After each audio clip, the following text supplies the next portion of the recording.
Thank you for tuning in to Shared Hope International's Invading the Darkness, an anti-sex trafficking podcast. We want to acknowledge that the content we discuss can be emotionally challenging and may evoke strong reactions. Listener discretion is advised.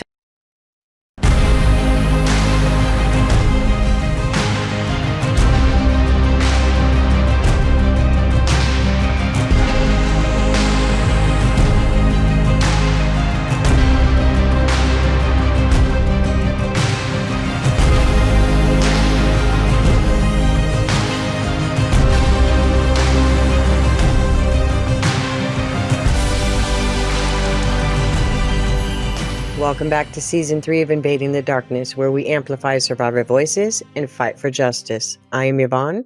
And I am Kim. And we are survivors of sex trafficking using our voices to break the silence and spark the change. Today, we will hear part 2 of John Michael's story as he shares more about his inspiring healing journey and the hurdles he faced along the way. After he shares his powerful testimony, we'll dive into key takeaways and, most importantly, share practical ways that you can help bring systematic change. Let's get into it.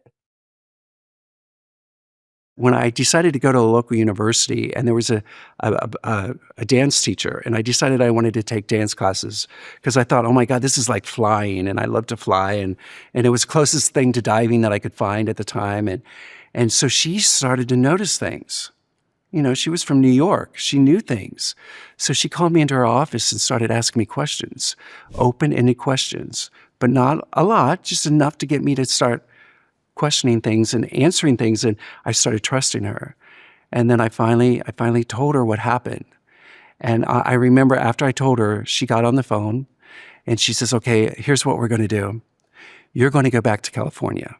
Because I had been in California where Irvine was, and I had started doing a lot of TV stuff, and so she called General Hospital, who I was on their show for a while, and talked to the casting director and said, "Is there a way that you can give him a job, extra work, whatever it is? We got to get this kid out of here." And they said, "Yes, we'll take it." And they set up a place for me to stay and live. She got the plane ticket for me, and then she handed it to me, drove me to the airport, and said, "Do not tell your mother where you are, at least for 2 years." She broke that cycle for me and got me away from them. But the point is I think we need to understand and listen to our boys because we're hurting and we don't know where to go. We don't know who to trust. We don't know who to talk to. The people who I was dealing with in my high school years were a judge, doctors, lawyers, police officers. People who we think we're going to be safe with were the ones who were abusing me and taking advantage of the situation. So it's kind of hard. And therapists were really big in that group. And I could never trust a therapist, you know. So with all that said, there was always hope. I was one of those kids that believed that, you know, that Jesus was with me no matter what. And I don't know where I held on to that and kept that, but I can remember being in situations where things were happening and I felt like I had disassociated from my body when I was watching it, but I always felt like somebody was holding my hand. And I used to I could not see the figure, but I always saw like wings, and I love birds. So, I mean, when I would go around and if there's a feather on the ground, I'm like, oh, an angel's with me again, you know? So I think that's one of the things that kept me going and positive. But as I got older, I never dealt with anything. And as I became a teacher, because I came back to Ohio to take care of both of my ailing parents. And while staying there, I got my teaching license. And I started teaching high school English.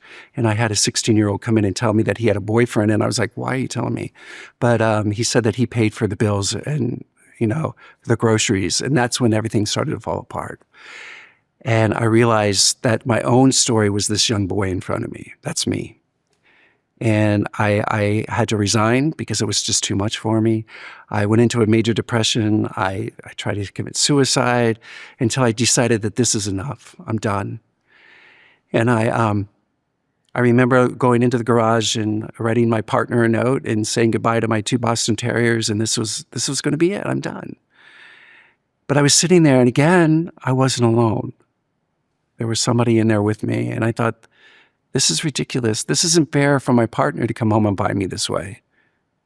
They didn't ask for this. And so I pulled myself up and I decided that I was going to speak. And I did a TED Talk. called An Athlete's Silence. And I broke my silence in front of, thousands of people. And it opened up, and I started my own, organization called An Athlete's Silence.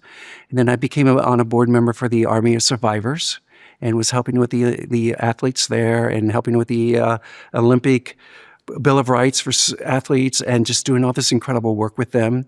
And then my term came up, and now I'm with an organization in Columbus, Ohio called She Has a Name, and we're working on trafficking there. And I still have that teacher in me and wants to help children.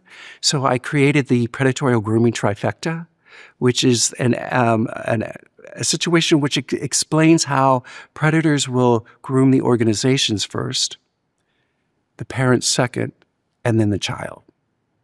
And they do it completely different all the time. Predators do not follow a checkoff list. They follow their own.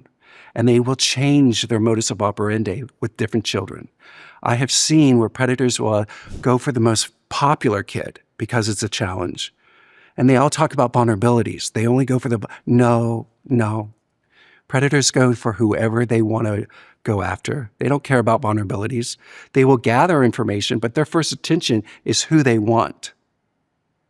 And we don't look at that. We think of vulnerabilities. We think of the broken families. We think about the kids who are runaways. We think, well, there are kids right now who are being groomed and abused who are none of those things.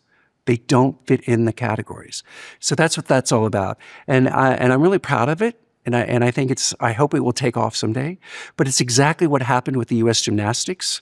It's the same thing that happened at Penn State. It's the same thing that happened at Ohio State, how these doctors manipulated the situations, but they got the organization to protect them because the organization is more worried about their own branding and their own supporters and their own money that they're going to protect it as much as they can, as we saw with the U.S. Gymnastics. And I think also in my situation, in my whatever, I was protected from going to prison or anything like that because of that group of professionals, that secret society, because they were always judges. I can remember that one of the boys crashed a Mercedes and he had some weed in on the seat beside him. And of course they were trying to take it to court and all this stuff. And it was all settled out of court because the professionals gave a donation to the precinct and it was gone. It sponged. And I think the other thing that's really crazy and I want people to understand is when we were being trafficked and going to such places like the Rose Bowl or New Year's party in Paris or anything like that, but special large events like sporting events or the Olympics. We all went to the Olympics. I remember that. Our soccer games. I can remember walking through the turnstiles and the person checking us in said, "Oh my God, you're with your dad." Because I'm a young boy, 14 years old, with an older man who we don't look anything alike, but that's what they would assume. Now, if an older man came in with a girl, they were like, "Oh, wait a minute, this could be, is this real?" And I think, and I'm so grateful for that because it has to start somewhere, But it's also like with the SOAP project out of Columbus, Ohio. I don't know if you've heard about that, which I think is a great idea to help, alert hotels and stuff and put the soap bars so that the girls can see them. But as a boy, I would never expect that because it's really kind of focused for females. And I don't see anything. I don't see anything that I, can say that I could use that, and I think that was one of the biggest problems that I never saw myself anywhere so that I could get help. I thought this was all just me, until later on in life. And I think a lot of times, I think people get the misunderstanding that boys can't be raped or boys can't be sexually abused and that we should stand up and fight. And why didn't you fight? Well, your first sexual experience is with a 60-year-old man in a Motel 6. And I didn't even understand what was going on at the time. I'm 14. I probably should have, but I was very, very late developing and all that. So I didn't know. And, and it's just, and it's one of those crazy things that you start to have this experience, it's happening, and then your teenage body fails you and responds because they're touching you in a certain way. And then you're confused by that. And then you don't know what you're doing, what's going on. And then it's over with, and you're like, what just happened? I remember that first time, and it was that I just could not understand what this meant.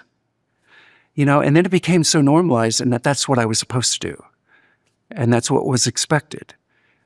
And again, it's the same thing that happened when I was in Hollywood. When you would go on these calls, you're not just going in there with yourself. And like when I was in high school, it was with my parents. My parents were behind me. I didn't want to upset them. I didn't want them to get in trouble. It wasn't just about me. It was about all these other people behind me. Hollywood, my agent, my manager, my acting coach, all these people are getting paid if I get the job. Now, what do I have to do to get that job? Oh, we have to do that?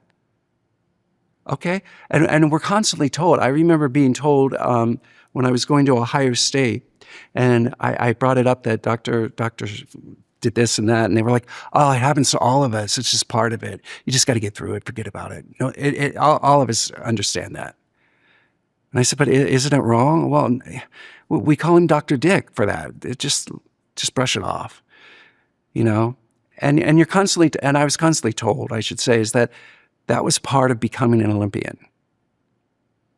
And if our stats are true, that 1 in 4 females and 1 in 6 males are sexually abused before 18, we just had our Olympics in France. How many athletes were there?